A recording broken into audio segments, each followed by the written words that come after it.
cannot cast out demons. Pag ikaw ay nananalangin ng ipag-ayuno ng mga praise ka, hallelujah, bibigyan ka ng kapangyarihan ng ating mahal na Panginoon. Po, hanggang mga alagad ay sinabihan, praise ka, hallelujah, habang kayo naglalakad, manalangin kayo sa patay, bumuhay kayo mga patay, magpalakad kayo ng mga lumpo, praise ka, hallelujah, magbangon kayo ng mga sakit. Ito po, praise ka, ay nangyari sa ating malalang ministeryo, sa pangunang panalangin ng ating mga pastor. Ang lahat ng mga anak ng Diyos, praise ka, hallelujah, hiningyan ang pagkakataon ng manalangin sa may sakit. Narinig natin ang mga nagpatotoo dito kanina. Praise God, hallelujah. Sa kanilang mga inaayuhan, ang mga karamdaman na walang kagalingan. Ano pong ginagawa, praise God, hallelujah. Ginagaya niya, praise God, hallelujah, yung itinuro palagi ng ating mga magulang sa ating mga panahon. Manampalataya sa ating mga panahon. Manalangin sa Diyos ay walang isipin posible. Ipatong ang kamay sa may sakit. Ang may sakit ay gagawin. Sa lahat ng mga tumalima, sila ay pinagpala ng ating mga lapangan. Everybody say, praise the Lord. Praise the Lord. Praise God, hallelujah. Napakabuti ng ating mga lapangan. Imagine naman sa panahon ngayon, kapag ikaw ay nagkasakit, praise God, hallelujah. Nakakita ko nga po sa hospital dyan sa Legon. So 3 weeks ago, nagkaroon po ng matinding pagsubok na sambayan ng mga bagadyo na aksidente po sila after ng kawangin na mahal. Dilala sa hospital, praise God, hallelujah. Unaan na po nakikita mga damage. Pero praise God, hallelujah, dito sa mga nagtitiwala sa ating mga Panginoon, pagdating ko doon, praise God, hallelujah, po, wala po tayong ginawa kundi manalangin. Praise God, hallelujah.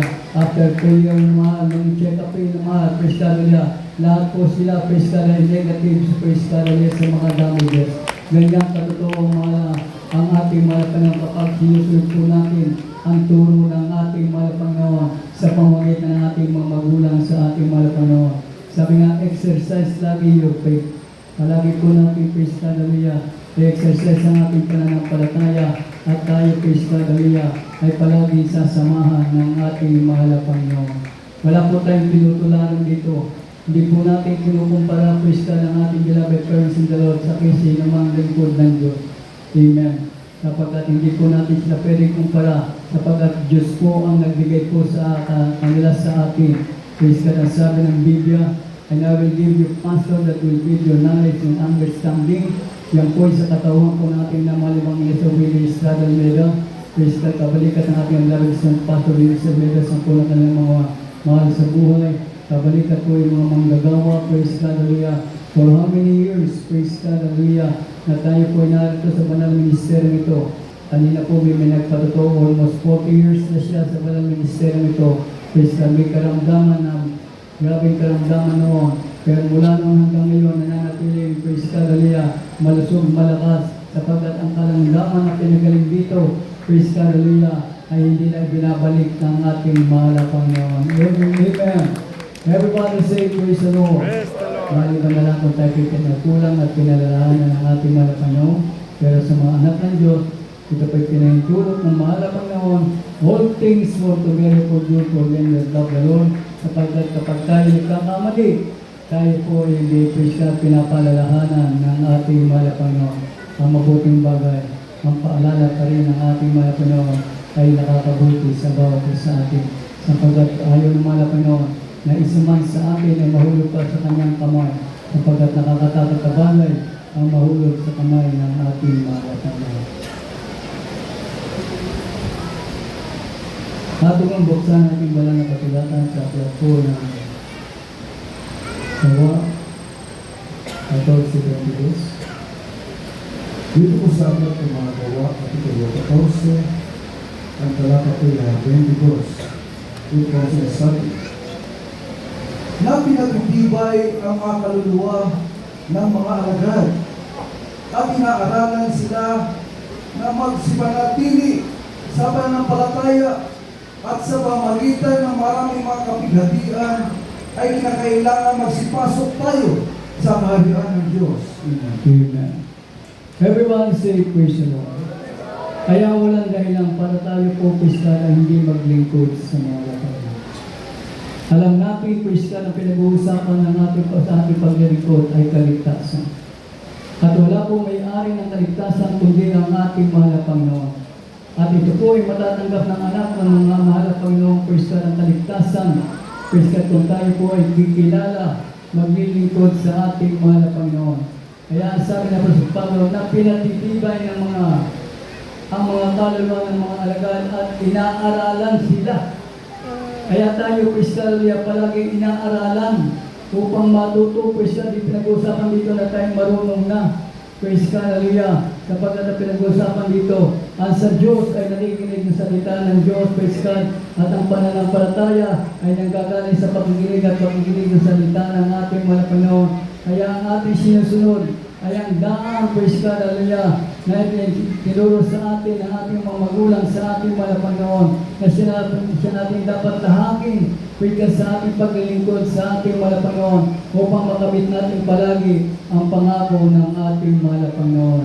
Everybody say, praise the Lord. Praise God, hallelujah.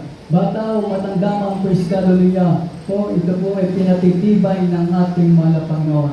Ano po nagpapatibay ng ating pananampalataya? Yung ating pagsunod, yung ating pagsasagawa, yung ating paglalima sa banal na kalooban ng mahal na Panginoon.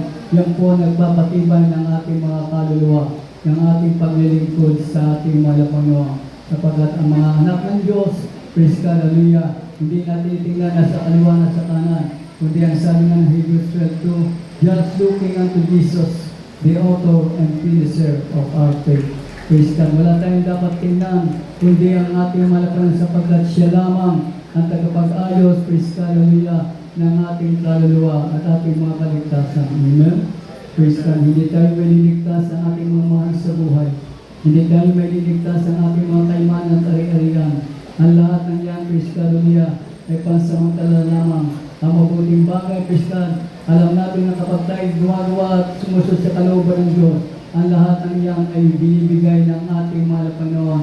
Para, praise God, hallelujah, tayo po ay payapa, praise God, hallelujah, na naglilingkod sa ating mahal na Panginoon.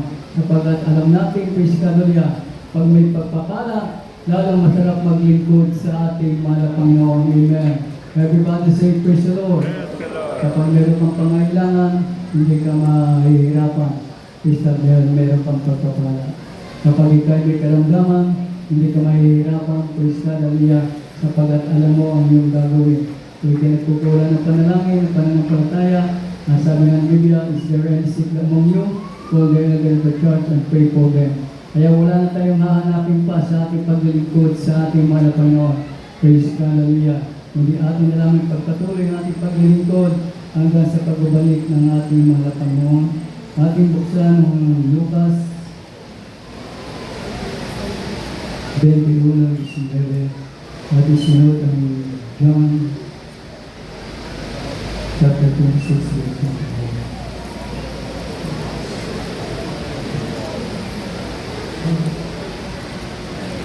Dito po sa ng Lucas,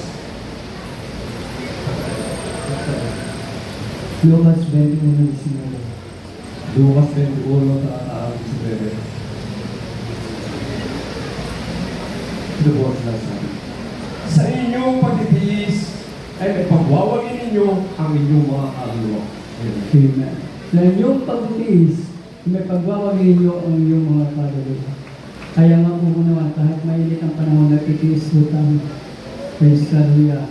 Sapagkat ito po ang pagpakalusog ng ating kaluluwa, ng ating spiritual life. Kaya walang dahilan para tayo hindi po dumalo sa gawain mga ito.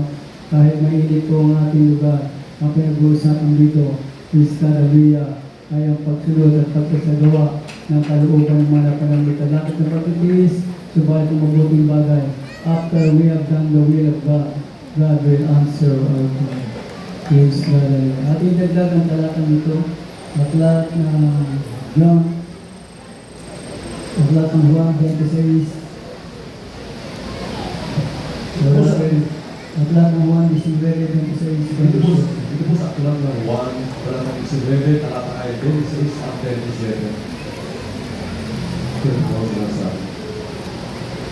Pagkakita nga ni Jesus sa kanyang ina, at sa nakatayong alagad na kanyang iniibig, sinabi niya sa kanyang ina, babae, narito ang iyong anak. 27. Nang magkagayoy, sinabi niya sa alagad, narito ang iyong ina.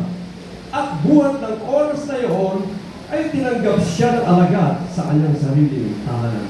Amen. Kaya sa ating mga nanay, happy Mother's Day. Espesyal na pagpapala sa mga ating pagkalaan po kayo ng malapano sapagkat nalipan po kayo. Please para palagi maalala sa mga anak, sa mga mahal natin sa buwan. Kaya ang ating panalangin palagi tayong panghawakan na ang ating mahal na Panginoon. Bigyan pa ng makalakasan upang patuloy mapaglingkod at makagawa sa kalooban ng ating mga kapatid. Huling talata naman, Exodo 20, talatang 12. Sa katanong sulo, talata 20, talata 12. Ito ba sasabi, igalang mo ang iyong ama at ang iyong ina, upang iyong mga araw ay lumawin sa ibabaw ng lupa, na ibinibigay sa iyo ng Panginoon mong Diyos. Ineto. So, huwag natin kakalimutan please sa ating mga nanay, ating po siyang mahalin sapagkat yan ang utos ng mga Panginoon upang umaba ang ating mga buhay, magmahalan po tayo sa isa't isa. Muli, once again, Happy Mother's Day. Kawitan natin ang ating mga Panginoon. Sumunod po tayong bisita po sa Maria. Magbukas mo ang sinta. Natin sa mga bisita. Habang inawit ko na natin po